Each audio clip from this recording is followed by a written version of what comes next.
Quantos aqui já assistiram uma ópera? Quem já assistiu uma ópera? Então, algumas, né? Algumas pessoas assistiram uma ópera. A ópera, vou aqui me arriscar a falar um pouco, é uma peça, um musical que tem ali um drama colocado e gira sempre em torno de uma questão de amor. O amor de um homem pela mulher, e tem ali o drama porque esse amor, ele em algum momento tem questões adversas que querem impedir a concretização desse amor. Então aquele canto lírico, né? Aquele canto forte, aquele canto por vezes melodramático.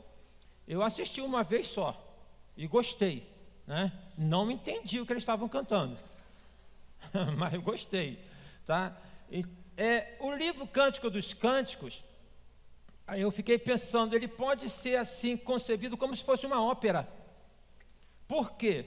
Se você lê este livro, que são quantos capítulos? São apenas 8 capítulos, tá? Você vai observar que tem a estrofe do esposo. Então na ópera tem lá um ator principal que vai fazer, e tem a parte da esposa, então, que vai fazer o contracanto ali, e tem um coro que entra em alguns momentos. Você observa isso aqui no livro de Cânticos, tá? Ora é o esposo, ora é a esposa, e ora é, então, o grande coral. Dizem que o amor embobece, e parece-me que isso aqui aparece um pouco no livro de Cânticos, porque fala como a égua, você é tão bonita como se fosse uma égua. Olha só que coisa, né? Poder fazer uma comparação como essa, tá? E outras que são feitas aqui, então, neste livro, ok? Tem a ver com o momento da cultura. Dizem também que uma pessoa apaixonada é uma pessoa que tem os 4 pneus arriados, né? E também aparece aqui, porque é uma melação, tá? De um falar para o outro, porque você, minha amada, essa questão toda. Também dizem que o amor, algumas pessoas dizem que ele é eterno enquanto dura, ok? Acho que é uma poesia de Vinícius, né, que vai falar sobre isso.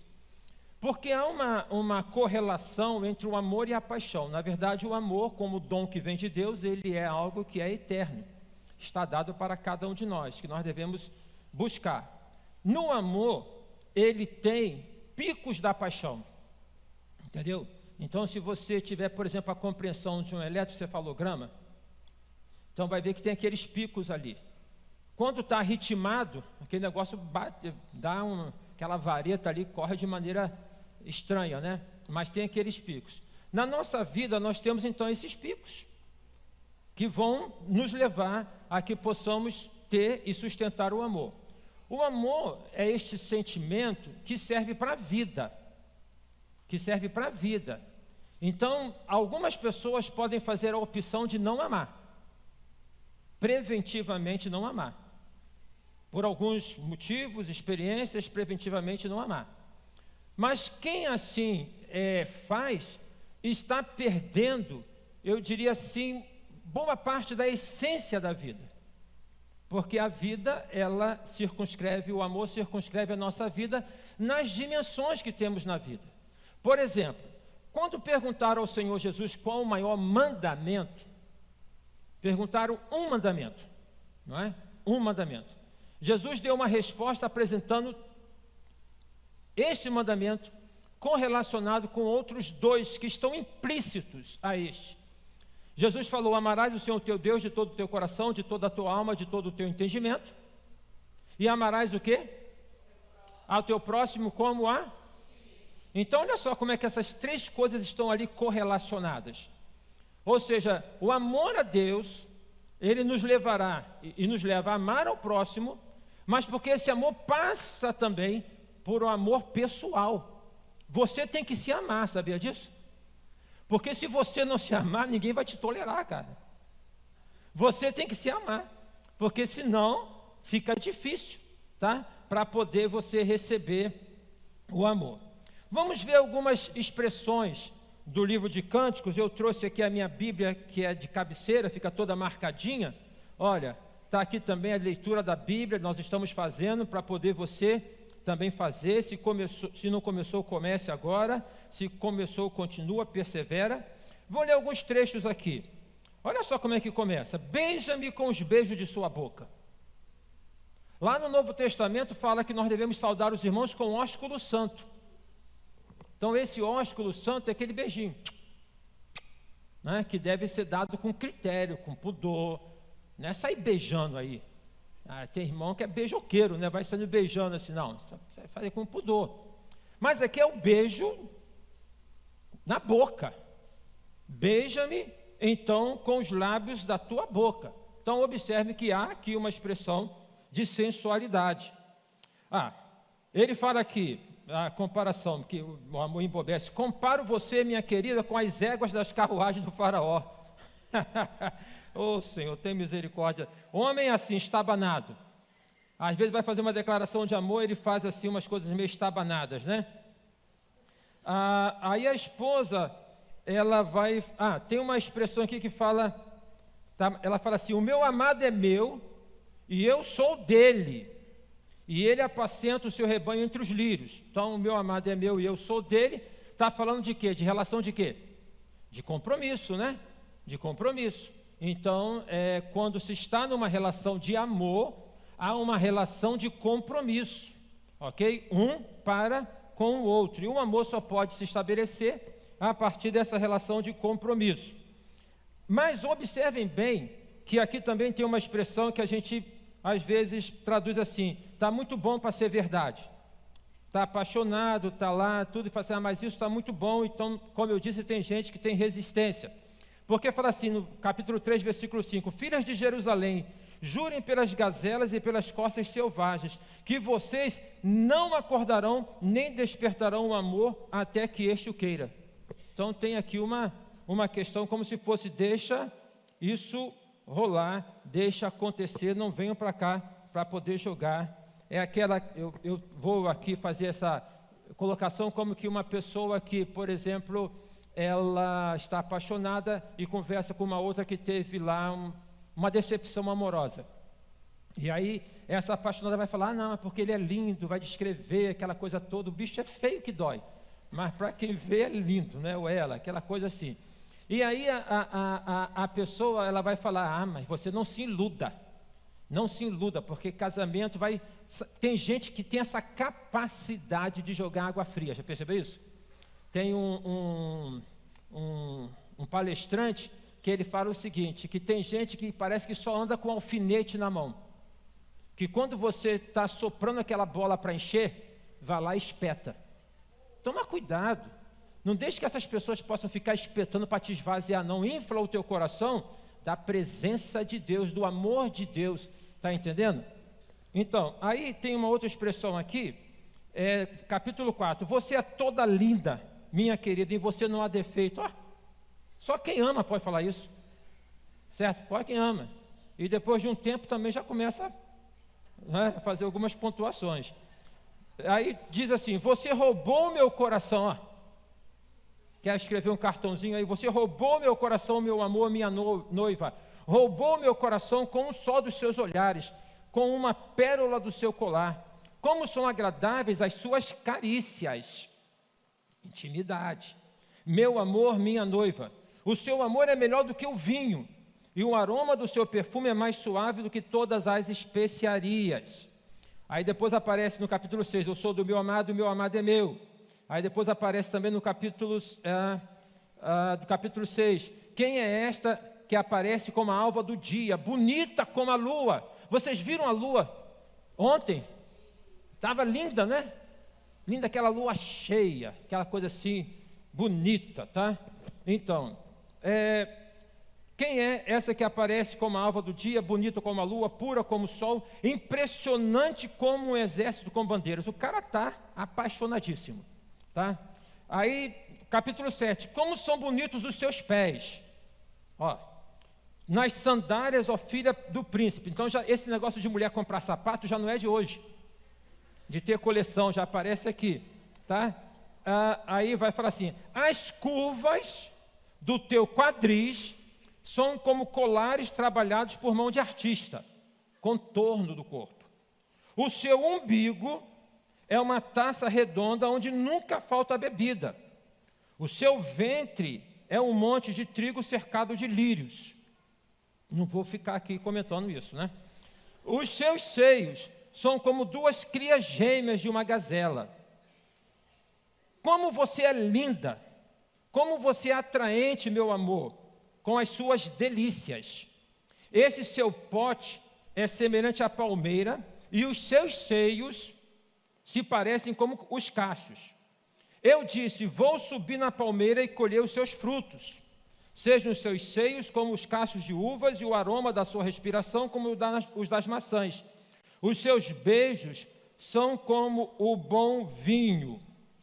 Vamos lá, gente, né? Capítulo 8. Ponha-me como selo sobre o seu coração.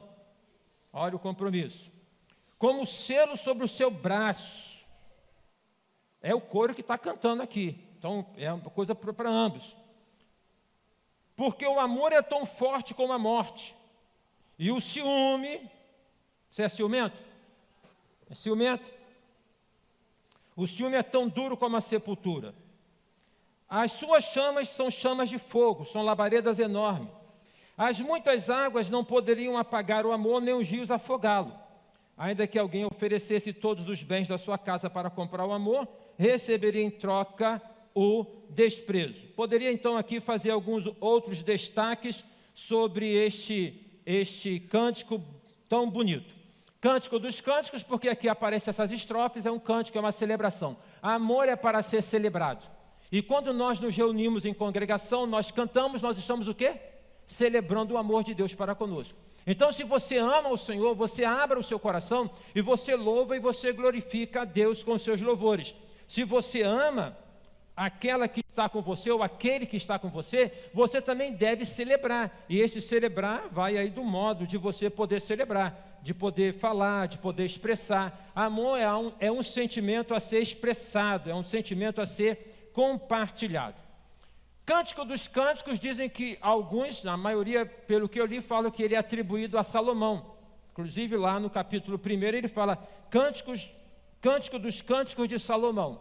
Mas alguns entendem que não, né? Porque Salomão, o rei Salomão, não é, de certo modo, um bom exemplo para a gente no que diz respeito à relação homem-mulher, a família. Ele foi um homem muito desregrado na sua vida, ok? Muito desregrado.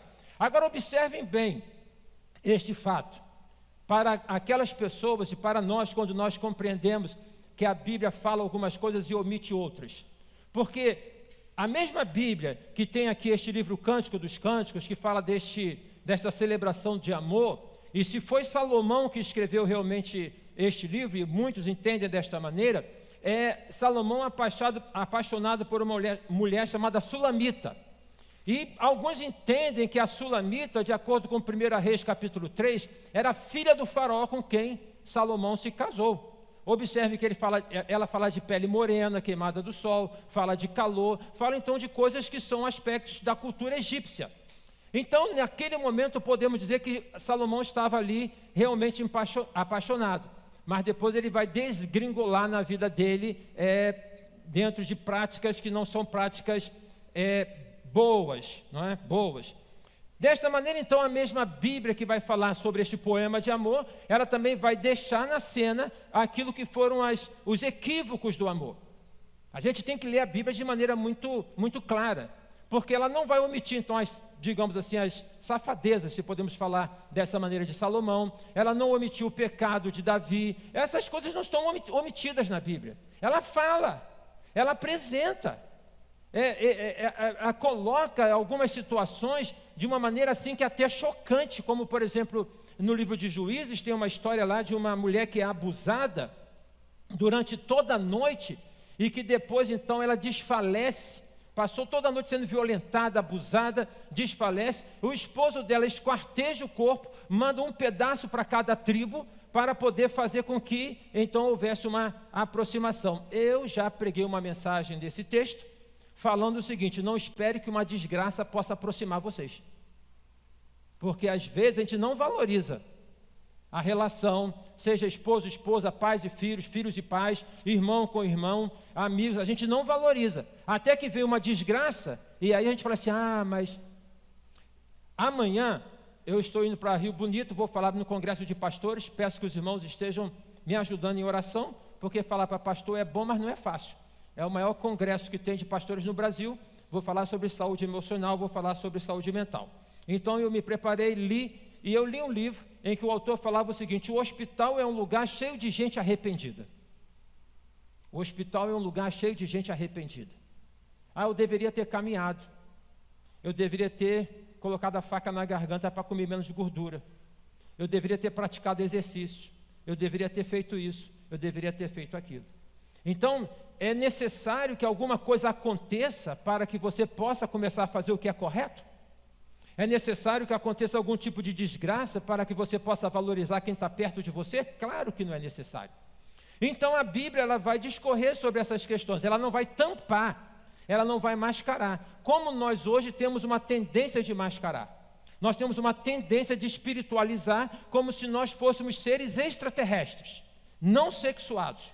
Então uma pessoa aceitou o Senhor Jesus como Salvador, ela perde a sexualidade. Não é isso que a Bíblia diz. Não é dessa maneira que funciona. Precisamos abordar, precisamos falar, ainda mais no contexto do mundo em que nós vivemos, onde tantas vozes falam e falam de modo contrário. E falam de modo contrário. Então nós precisamos falar, precisamos conversar, precisamos tirar como se fosse esse véu para poder tratar deste assunto tão importante, sexualidade com santidade. Sexualidade com santidade. E isso aparece de uma maneira muito clara aqui no livro dos Cânticos. Quando aqui falei que é uma história de amor, poemas de amor, mas com um toque de sensualidade, é porque, então, há em cada um de nós o desejo na vida, da vida, e que dentre as formas do desejo, uma dessas formas é o desejo sexual. Quando Deus criou o homem, vamos lá para o livro de Gênesis. Deus criou, tudo no seu dia, criou o homem, e quando Deus criou o homem, o que a Bíblia diz? E viu Deus que não era bom que o homem estivesse só. Vou lhe fazer uma adjuntora, uma auxiliadora, uma companheira. Aí aplicou uma anestesia daquela poderosa no homem, certo? Ele dormiu, babou, e quando ele acordou, estava lá aquela lindona do lado dele. Ele ficou assim abismado. E aí a Bíblia fala, o Adão fala, agora você será carne da minha carne, e aquela expressão toda ali que fala de intimidade. E Deus fala, vocês então cresçam e se multipliquem, ok? Então tem ali na criação a questão do que Deus dá ao homem quanto desejo sexual. Então desejo sexual está presente em cada um de nós. E aí para os adolescentes, quando os hormônios estão quase que pulando da ponte, os jovens, essa sociedade altamente erotizada e sensualizada que nós vivemos. Mesmo com as classificações que nós temos nos filmes, 12 anos, 14 anos, as cenas aparecem assim. Então as meninas estão menstruando mais novas, porque estão sendo mais estimuladas pelas imagens, pelas conversas, todas essas coisas. E aí, então, o que acontece? Há toda uma confusão, porque o desejo. Então, menino e menina, ter o desejo sexual não é pecado. Porque é dado por Deus. Entende? É dado por Deus. Vamos um pouco mais. Você está namorando. Você namora, certo? E no namoro você beija. A não ser que seja o namoro dos Amish, ou o namoro lá... Aí ele levava aquele susto, porque estava ali bisbilhotando, ok? E isso não tem muito mais hoje, o que não significa dizer que os pais devem deixar para lá. A questão é, então, que tem ali, o casal, o namorado, está namorando, abraçou, tem manifestações, que são manifestações do corpo, ligadas às emoções, ao psiquismo, que vão remeter à prática do desejo sexual. Certo? De uma maneira mais clara. Então está namorando, está abraçando, aquilo há um convite a transar, certo? A ter uma relação sexual. Mas eu não posso sentir isso. Não, você pode. O que você deve é poder, em vendo que está muito aquecido, dar um passinho para poder, né, não pegar fogo fora da hora, certo? Então é importante isso para poder falar para os nossos jovens, para os nossos adolescentes, porque eles crescem com isso na cabeça e o mundo vai falando diferente, então fala de uma maneira e na igreja fala de outra maneira e aí fica um conflito. E vai por vezes para o casamento com essa questão do conflito, até da própria expressão do desejo sexual. Se tem uma dificuldade de expressar esse desejo sexual, o casal não se realiza. Então, boa parte das disfunções sexuais no casamento, seja no aspecto masculino, seja por conta do aspecto feminino, 90% ou mais tem a ver com o psiquismo e não com uma coisa fisiológica. Não tem a ver com uma questão necessariamente do corpo, mas da cuca. E essa cuca, então, ela está ligada o quê? Às vivências, à questão de como foi orientado, de que maneira se deparou com essa sexualidade, essas questões todas. Precisamos falar sobre isso, porque a Bíblia fala, porque a Bíblia aborda isso. A Bíblia, ela demonstra isso, ok? Então, nós vamos observar na Bíblia que sexo não é pecado. Sexo não é pecado. Na Bíblia, sexo é sinônimo de santidade. Não é pecado porque foi criado por Deus, dado por Deus. E na Bíblia é sinônimo de santidade. O livro Cântico dos Cânticos, alguns vão falar, e pode referenciar isso tranquilamente, né? Mas no meu ponto de vista não pode ignorar dois enamorados e apaixonados. Mas vão falar que o livro Cântico dos Cânticos, ele remete à relação de intimidade, e aí entenda intimidade da alma, intimidade, né, espiritual, da igreja com o Senhor Jesus. Vocês conhecem lá o texto de Efésios, capítulo 6? Quando, por exemplo, lá em Efésios fala que a esposa deve ser submissa ao seu esposo. E aí dentro de um contexto em que nós estamos, como é que isso pode? Submisso é estar sobre a mesma missão. A Bíblia nunca colocou a mulher como capacho. Nunca colocou. Muito embora a Bíblia retrate aspectos culturais. E nós precisamos ler a Bíblia e fazer esta aplicação do que é daquele tempo, do que é agora, mas sem distorcer o contexto. Os irmãos estão entendendo isso? Então, por exemplo, você não vai falar para a sua namorada que ela é bonita como uma égua. Porque isso não é cultural para a gente hoje, mas naquele tempo era. Ok? Mas você vai ficar com a essência. Qual é a essência? É um elogio. Então você vai encontrar outras formas de poder fazer esse elogio, de poder fazer essa declaração, ok? De amor. Então, essa é uma questão que nós precisamos ter em mente. E aqui nesse texto de Cânticos nos mostra isso. Sexo na Bíblia não é sinônimo de pecado. É dado por Deus. Irmãos, no Novo Testamento, no livro de Coríntios, o apóstolo Paulo fala assim para os casais: vocês não fiquem separados. Está falando de relação sexual por muito tempo. E aí, guarda aí esse texto, me lembra se eu esquecer dele, mas aí lá em Efésios vai falar o seguinte: irai-vos, mas não pequeis, não se põe o sol sobre a vossa ira, ok? Então, não fique separado. Se tem alguma coisa, você trabalha isso aqui, resolve isso aqui, mas não fica separado. Esse negócio de como casal que nós somos, por vezes, um para lá e um para cá, não vai dar certo. E Paulo fala, então, voltando para Coríntios, então vocês não fiquem separados, a não ser para a oração. E o quê? Vocês conhecem esse texto? Qual é o complemento? A não ser para a oração e por 1 mês, 2 meses, 3 meses. Campanha de oração sem sexo no casamento. É isso que Paulo fala? A não ser por um pouco tempo. Então sai fora desse negócio. Entendeu? Então está lá na Bíblia colocado.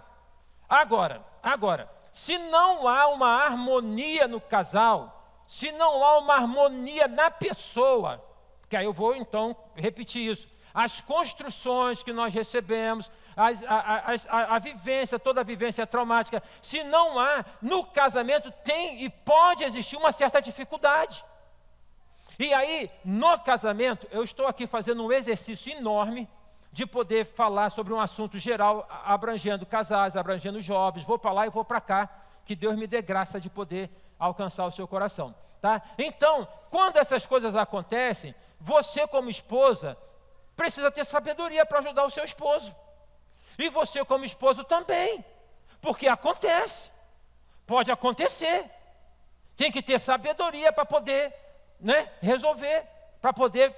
E aí como é que isso faz? É a conversa entre o casal, é a conversa pedindo ajuda, é um tratamento psicológico, se for necessário, até mesmo uma questão médica. Então não é. Agora, sexo não é pecado, mas algumas manifestações sexuais são pecaminosas.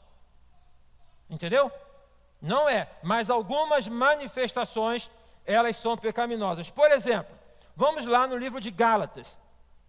Gálatas, o apóstolo Paulo, ele vai falar sobre as obras da carne e o fruto do Espírito. Observem bem, obras no plural e fruto no singular. Não são frutos do Espírito. Você não pode pedir a Deus, me dê paciência, benignidade, como se fosse 1 quilo de arroz, 1 quilo de feijão. É o fruto do Espírito que vai dar paciência, benignidade, bondade, mansidão. Os irmãos entendem? Todas as vezes que eu estou impaciente, todas as vezes que eu estou ignorante, murmurador, eu estou com carência do Espírito Santo. Os irmãos entendem isso? O pessoal lá da célula, eu acho que nós conversamos sobre isso lá em algum dos nossos encontros. Então, Paulo também vai falar, em uma de suas cartas, não sei se é nessa daqui mesmo, que ele vai falar o seguinte: não extingais o Espírito Santo. Então, quando eu me percebo desta maneira, eu estou muito irritadiço, eu estou muito ignorante, eu preciso buscar o enchimento do Espírito Santo, que vai me oferecer, então, essas qualidades. Agora vamos para as obras da carne. Fala assim, Gálatas 5,19. As obras da carne são conhecidas e são imoralidade sexual, impureza, libertinagem, idolatria, feitiçarias, inimizades, rixas, ciúmes, iras, discórdias, divisões, facções, invejas, bebedeiras, orgias e coisas semelhantes a estas. Declaro a vocês, como antes já os preveni, que os que praticam tais coisas não herdarão o reino dos céus. Então os irmãos observem aqui, caberia até o fato de nós fazermos como se fosse um estudo, para poder ver cada uma dessas palavras, porque aqui tem as palavras que vão se remeter à pornografia, que vão se remeter ao adultério, ao sexo antes do casamento, essas coisas todas. Então, obras da carne. Então, sexo não é pecado, mas algumas manifestações sexuais são pecaminosas. Agora observe que Paulo fala, os que tais coisas praticam. O que significa isso? Os que permanecem na prática, os que estão errados e permanecem na prática do erro. Os irmãos estão entendendo? Então, o convite bíblico é o seguinte: 1 João, filhinhos, não pequeis. Esse é o convite para todas as áreas da vida. Mas o texto continua, mas se vocês pecarem, vocês têm um advogado, e ele é fiel e justo para vos perdoar e vos purificar de todos os pecados. Então é uma questão de poder entender. Eu tive uma prática, eu tive uma queda, seja em qualquer, você reconheceu que aquilo entristeceu o Espírito Santo, você reconheceu, aí você se arrepende e sai da prática. Os irmãos estão entendendo? O que não pode, biblicamente falando, é permanecer na prática. Vamos voltar aos jovens e adolescentes, para poder colocar. Mas aí, pastor, então essa questão do sexo antes do casamento. Sexo antes do casamento é pecado. Todas as questões ligadas à sexualidade, elas são muito cravadas e taxadas. Cravadas e taxadas. E isso vem como forma de controle, com certeza, de domínio. A sociedade atual, com a liberdade, ou melhor, libertinagem que está tendo, o inimigo é muito sutil. Ele está exercendo o controle dele, oferecendo um descontrole. Os irmãos entendem? Ele está, porque uma pessoa que se lança ao desejo pelo desejo, essa pessoa se desestrutura emocionalmente, ela é mais manipulável. Porque a questão da energia sexual na gente vai nos dar algumas posições certas na vida. Mas quando você ali vive nessa vida totalmente imoral, é uma coisa plasmática. O que nós estamos vendo na sociedade hoje? Estamos observando isso, uma sociedade, sabe, cada vez mais assim, geleia. Mas assim, sabe? E nós temos dados que apresentam essa disfunção. Então, a questão que se colocam e que nos chamam para brigar, para poder falar que isso é pecado, é toda a estratégia do inimigo. É tudo o que ele quer, para a gente poder desvirtuar do cerne do problema. Entendeu? Então ele oferece, porque uma pessoa então que se lança a uma vida desregrada, é uma pessoa mais manipulada pelo inimigo. Certo? Ela é manipulada ali. Ela não tem... ela passa a perder o controle sobre si mesma. É vício. E tem gente que é viciada em sexo. E tanto na prática sexual, como é o vício da masturbação, como são outros vícios na área sexual. Vamos falar um pouquinho sobre isso, tá? Mas vamos lá na questão dos jovens, adolescente, sexo no casamento, é uma coisa antiquada poder falar então, socialmente, sexo antes do casamento. O que a Bíblia fala? A Bíblia fala, se você não pode se conter, que você se case. Mas observem bem, a Bíblia não está dizendo que para você ter relação sexual, você tem que se casar. Entende isso, jovens? Para você ter relação, você tem que se casar.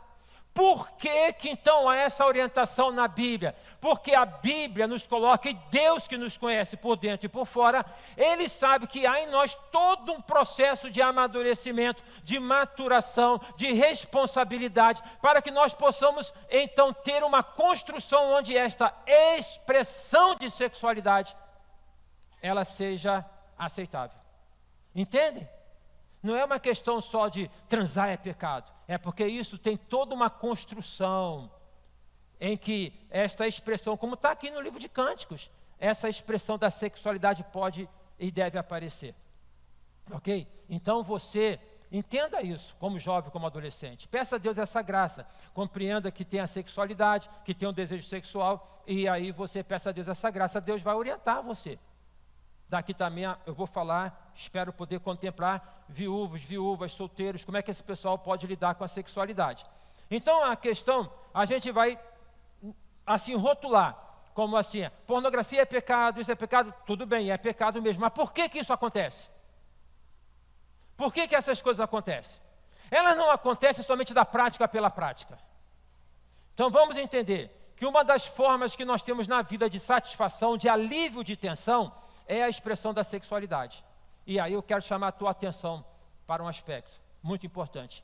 Questões como ansiedade, baixa autoestima, elas são convites a vícios, inclusive a vícios sexuais. Porque a pessoa é dominada na sua vida por esses sentimentos e ela busca um alívio. E vai buscar o alívio de maneira equivocada, de maneira errada. Entendeu? E vai trazer toda uma distorção. Então, no caso da pornografia, vai trazer uma distorção porque a pessoa vai buscar uma autorrealização, uma autossatisfação.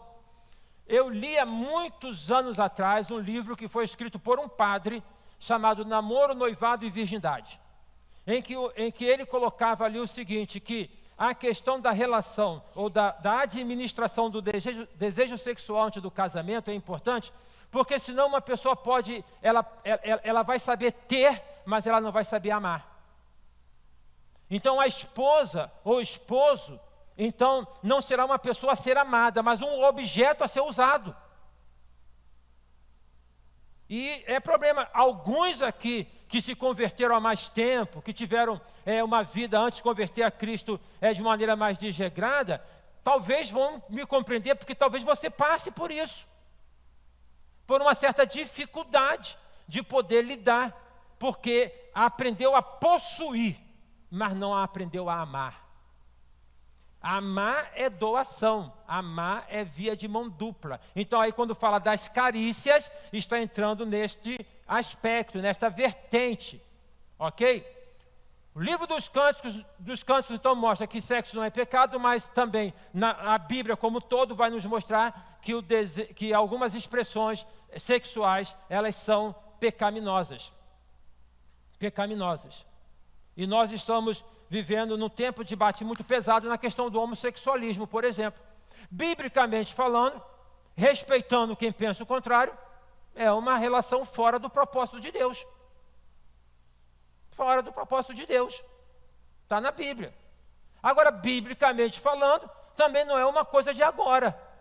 Não surgiu agora no século 21. Se nós lermos a Bíblia, vamos observar que tão logo o pecado tem entrado no mundo, há toda uma degradação da humanidade, e que essa degradação ela passa de maneira especial pela família e pela questão da sexualidade. Pela família, porque tem Lameque, que já é um homem violento, que já é um homem com duas mulheres, Deus criou uma, ele já tem duas, então já há poligamia, já há uma questão da poligamia, então, de desejo. Então hoje o cara, às vezes a gente vê umas doideiras, o cara tem não sei quantas mulheres, a mulher tem, sabe, essas questões. Então isso lá já vem, e avança um pouco mais, a gente encontra a história de Sodoma e Gomorra, que o próprio nome já nos coloca à frente à realidade de sodomia. E vem outros aspectos bíblicos a ser colocados. Mas nós não vamos encontrar na Bíblia, né, uma mensagem que seja como se fosse uma bandeira ideológica para combater a homossexualidade. Presta bem atenção nisso. Como para poder combater, a Bíblia fala, não vos embriagueis com vinho. Mas não há um projeto na Bíblia para poder fazer uma campanha contra a bebida. Certo? O que há então? A Bíblia há uma mensagem para poder falar a um homem, a uma pessoa do amor de Deus, em que se ela abre o coração e ela aceita esse amor, ela muda o comportamento. Ela muda o comportamento. Algumas pessoas convivem com desejo homossexual e não vivem na prática da homossexualidade. Elas convivem com isso, e aí não é o aspecto aqui de eu poder chegar e falar sobre isso, mas tem muita mentira falada nesse sentido aí. Não tem nenhuma questão que possa categorizar organicamente, fisiologicamente, tem nada disso. Mas tem uma pessoa que, enfim, tem alguma coisa ali que para ela está dessa maneira. O que nós devemos então ver e tratar biblicamente? É falar do Evangelho para a pessoa. É falar do Evangelho para a pessoa. Nós talvez não estejamos preparados para podermos falar do Evangelho para pessoas que se vestem diferente, que falam diferente, que têm culturas diferentes. Talvez nós não estejamos preparados. Talvez se nesta manhã nós tivéssemos alguém aqui entre nós, mal cheiroso, mal vestido, talvez ele ficasse numa fileira de banco sem ninguém sentado ao lado dele ou dela. Talvez se nós tivéssemos alguém aqui, uma mulher totalmente com uma roupa indecente, talvez estivesse surtindo alguns pensamentos, não é? Também talvez se chegasse alguém aqui com um carrão daquele que custa 500 mil, também já despertasse outro tipo de olhar. A gente tem essa tendência de poder ficar querendo classificar as pessoas. A única classificação bíblica pelo Senhor Jesus é a seguinte: Deus ama o homem. Deus ama o homem. Deus ama o homem. E Deus nos convida a uma vida de santidade. E uma vida de santidade é uma vida fora da prática do pecado. Vamos falar do adultério, as escapulidas, as puladas de cercas. Vez por outras, essas coisas por vezes acontecem, por vários aspectos. Porque é consequência da distorção do desejo sexual, sim. Tem a ver com questão de ansiedade, esses sentimentos. em especial no homem e na mulher também, ou a questão social, quero me afirmar. Lá na década de 50, de 60, a afirmação de ser homem era ter uma mulher em casa e ter outra fora. Mas isso não é uma coisa de 60. Lá na antiga Grécia, já se falava, o Sócrates falava, você tem uma esposa, olha só, na Grécia, que se tem como um modelo de democracia, que também é outra coisa discutível. Mas você tem uma mulher para os seus afazeres de casa e tem uma outra para satisfazer os seus prazeres carnais. Isso lá na Grécia. Não tem nada a ver com o cristianismo. Tem lá. Então, tantos fatores sociais, no que diz respeito aos jovens, às conversas, pegou quem nesse final de semana? Como é que foi? Transou? Como é que foi? Essas coisas. E você deve evitar isso. Evitar essas conversas. Certo? Ter a sabedoria, não para você ficar como um bobo ali, mas para poder, sabe, dar uma de João sem braço, sai da conversa, enfim, porque não é da tua prática. De discutir algumas coisas, o não crente, ele não vai entender a cabeça de um crente. Porque a cabeça de um crente tem que ser uma cabeça transformada pelo Espírito Santo. E para que ele possa pensar assim, ele tem que passar pelo processo de salvação. Então o adultério, certo? Aconteceu o adultério, acabou meu casamento. Porque a Bíblia fala assim, não, a Bíblia não fala isso. A Bíblia não fala isso. Né? Mas porque questionaram Jesus, mas porque autorizou Moisés da caixa de divórcio. Observem só as irmãs, como é que a Bíblia valoriza as mulheres. Por que carta de divórcio no Velho Testamento? Porque os safados dos homens ficavam com a mulher, enjoavam, e na cultura elas ficavam totalmente alijadas, totalmente sem nenhum tipo de amparo. Fala assim, não é dessa maneira. Não é dessa maneira. Então, olha só. A gente tem que entender, irmãos. Aí, então, Jesus vai falar o seguinte, mas isso foi permitido por conta de quê? Da dureza do coração. Porque se o adultério fosse uma questão que é uma coisa grave, né? Mas que fosse ali para poder terminar, então onde é que fica o perdoar? Como é que fica isso? Se o irmão já teve essa experiência, não é? E aconteceu, o que passou, passou. Pede a Deus graça para trabalhar e superar. E saia dessa postura de que isso vai acontecer de novo. A gente vive numa prevenção horrível. A gente sai na rua, você é assaltado. Aí perde a vida. Não está vivendo, Jesus nos convida para leveza. Então, pede a Deus essa graça. Essa graça do perdoar não é a graça de esquecer, porque você não vai pedir a Deus para ter amnésia, vai? Vai pedir a Deus para sofrer de Alzheimer? Não vai. Então não é para poder chegar e falar que vai esquecer, é que você vai olhar, mas não vai se colocar na marca do pênalti, você não vai se inferiorizar, você não vai falar porque isso aconteceu, porque eu sou assim, porque... Não, você vai, sabe, começar a administrar de uma outra maneira, e Deus vai te dar graça para isso. A sexualidade nos viúvos, viúvas, as pessoas solteiras, como é que expressa? Não tem um parceiro, como é que fica? Dentro de um contexto de sociedade, e nós impulsionamos isso. A gente olha para um jovem e fala assim, está namorando? Aí quando começa a namorar, o que a gente fala? Vai casar quando? Aí quando casa, o que fala? Quando é que vem o bebê? O que eu fiz aqui há pouco com a irmã Raíssa? Irmã, pega aqui como é que é o nome? Raí, né? Raí, irmã Raíssa, mais um. Olha só as cobranças sociais. A Raíssa, esposa do pastor Zeca, né? As cobranças sociais. A gente tem que tomar cuidado com isso. Porque o valor não está por conta de que uma pessoa casou. Porque, biblicamente falando, o casamento não é status social. Entendem isso? Entendem isso? Biblicamente falando, inclusive Paulo fala, bom que o homem ficasse só, mas... Entendem? Então você é solteiro, você é solteira, você é viúva, divorciado ou divorciada, você tem um desejo. E tem que pedir a Deus a graça de poder trabalhar com esse desejo. E aceitar, e você não pode se inferiorizar perante as pessoas. Mas, por vezes nós colocamos isso. Nós colocamos isso. Por exemplo, nós vamos ter o encontro no sábado, no dia 20. Eu gostaria, mas não posso chegar e colocar dessa maneira. Mas chamar as viúvas, viúvos, divorciados, divorciadas, solteiros, para poder estarem aqui para conversar com eles. O pastor ou a psicóloga falar com vocês. Eu fui agora, sábado retrasado, eu fui falar na primeira igreja batista de Madureira, no primeiro encontro chamado Encontro Singular, que era um encontro formado por pessoas viúvas, viúvos, solteiros, divorciados, singular, estava assim, ó, gente de vários lugares. A igreja tem que prestar atenção nisso. Nós temos um ministério com casais que trabalha com casais, mas devemos ter um trabalho que possa contemplar esses irmãos também. Ok?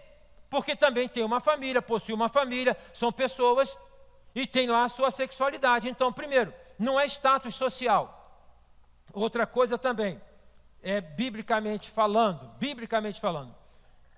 quando a Bíblia até vai comparar a relação da igreja com Cristo, porque Cristo, assim como amou a igreja, se entregou por ela, fala de intimidade, e aí dá um simbolismo da intimidade no casamento, na sexualidade.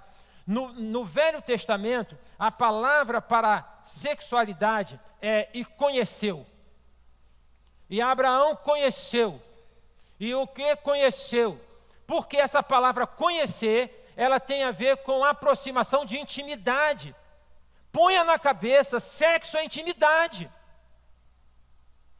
Não é uma coisa desvairada. Tem a ver com essa questão do conhecimento. Então, mas a vida, ela não está resumida e centrada numa questão de uma satisfação somente pela via sexual. Então, existem modos de satisfação na vida, em que a sexualidade é um modo, mas não é o único modo e não é o grande modo. Tem um conceito que se chama na psicanálise, chama-se sublimar. E eu falava até essa semana com o Cobal, que fez aniversário. Cobal é um artista, né? E aos artistas tem uma condição de... Parece que o artista, quando ele faz uma obra de arte, ele está sublimando. Ele consegue pegar alguma coisa da emoção dele e colocar ali. Então, observem bem, todo artista tem dificuldade em vender sua obra de arte. Por isso que o Ferreira tinha dificuldade de vender fotografia. Né? Ferreira está na eternidade e encontrou um montão de fotografia dele aqui na igreja. Porque para ele era uma obra de arte. Então tem essa questão. E o artista, em tudo que ele pega, aquela peça que ele vai fazendo, ali tem uma questão de satisfação. De satisfação. Então, numa sociedade cada vez mais erotizada, cada vez mais sexualizada, onde que fala que a satisfação é só pela via do sexual, e quem não tem relação sexual, então, se você não tem, você tem... Não, você tem que poder entender que existe a satisfação, em que a satisfação sexual é uma forma, mas não é a única forma. Nem Freud sabia explicar esse negócio de sublimação. Ele só fala que tem, mas nem ele sabe explicar. A questão é que o Espírito Santo em nós nos dá formas para que nós possamos viver, para que nós possamos nos relacionar, sabe? Para que nós possamos entender quem nós somos, compreender o corpo que nós temos. Observem bem aqui, o Cântico dos Cânticos fala do corpo, fala do contorno do corpo. Você se olha no espelho? Você se contempla no espelho? Você se admira no espelho? O seu corpo, o meu corpo é o templo do Espírito Santo. Por que então crer em Deus tem a ver com desvalorização do corpo? Não tem nada a ver. Não tem nada a ver. O Espírito Santo habita em nós, vive dentro de nós, e isso é um motivo sobrenatural para que nós possamos então valorizar o corpo. Então, o Cântico dos Cânticos, ele vai descrever o corpo, vai falar das áreas sensoriais do corpo. Aos namorados, deve-se tomar cuidado com certas áreas do corpo. São muito inervadas, são muito sensoriais. Uma ocasião, muito tempo atrás, casalzinho de namorados, namoro daquele meio aquecido, o rapaz engravidou a menina, ou a menina engravidou o rapaz, aí fica na discussão. E aí, então, ele vem e fala assim para mim, eu não sei como é que isso aconteceu. Aí eu falei assim, você quer que eu te explique? Eu trago aqui o mapa do corpo humano e explico para você como é que é. Então, as áreas sensoriais do corpo. Nós temos áreas sensoriais. Tem, então, isso. E isso, no casamento, já é uma sabedoria de poder saber explorar essas áreas sensoriais. A palestra com a irmã Virgínia Pérez vai nos ajudar muito nesse sentido. Ou seja, irmãos, vou concluir, né? O livro Cântico dos Cânticos, ele nos mostra então que sexo não é pecado, atrela o sexo ao amor, não fala do sexo sem amor, né? Amor não é essa coisa piegas que algumas pessoas falam por aí. Hoje à noite eu quero convidar os irmãos para nós pensarmos nessa expressão. O amor é lindo, tá? O livro Cântico dos Cânticos fala do amor entre um homem e uma mulher. A Bíblia trata dessa maneira. A nossa posição não é comprar briga com ninguém nesse sentido. É pregar o Evangelho, ajudar as pessoas. A opção é o Senhor Jesus Cristo. É ajudar quem vive com qualquer tipo de vício. É poder ajudar, né? É poder estender a mão e não o dedo em riste. Então, nos mostra isso, nos fala da alegria desse compartilhamento. Então, Provérbios vai falar, alegra-te com a mulher da tua mocidade, os seus mananciais, né? Deixa eu ver se eu encontro aqui. Aqui, Provérbios capítulo 5, vai falar no versículo 10, seja bendito o seu manancial e alegre-se com a mulher da sua mocidade, corça amorosa e gazela graciosa, que os seios delas saciem você em todo o tempo, embriague-se sempre com as suas carícias. Meu filho, por que você andaria cego de uma estranha e abraçaria os seios de outra? Porque os caminhos do homem estão diante dos olhos do Senhor, e Ele considera todas as suas veredas. Então aqui, seja bendito o manancial. Lá no Novo Testamento, seja bem-aventurado o leite sem mácula. Cuida do casamento, cuida da tua relação, invista nisso. Você como jovem, entenda o seu corpo, as transformações do corpo. Entendamos todos nós, idosos, todos nós, muito embora na medida que os anos passam, a libido diminua, mas todos nós temos, sabe? E deixemos que o amor de Deus possa invadir cada vez mais o nosso coração. Amém, irmãos? Que Deus dê graça e nos ajude a podermos compreender essa dinâmica que temos do corpo.